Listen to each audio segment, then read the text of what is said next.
Hi everyone, it's Paul here, and it's good to be back. I'm going to give a series of small talks on film about books and about building a mind palace, which I think is one of the important things that you can do at the beginning of your university career, and you can extend the project throughout the remainder of your life. So it's a very important and big part of becoming the person that you want to be. But today I'm just going to be talking about books. And you can see that I'm sitting in front of a bookcase. This is my poster history, graphic design history, film, architecture and photography bookcase.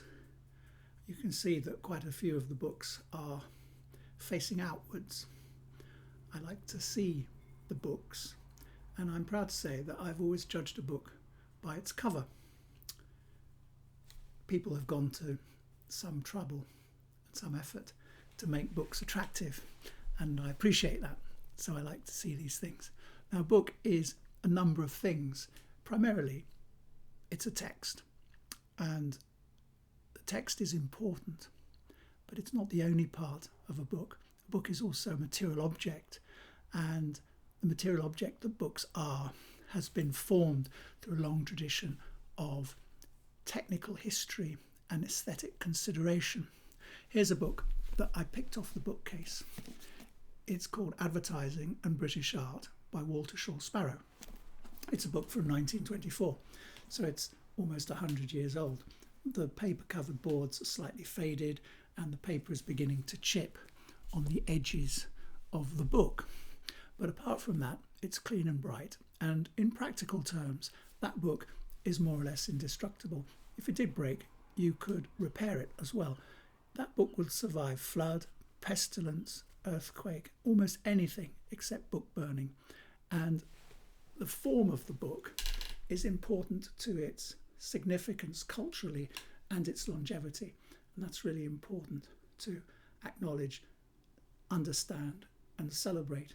And when you combine the text and the form of the book, there's an expression of an idea, and the expression of the idea isn't the same thing as the text.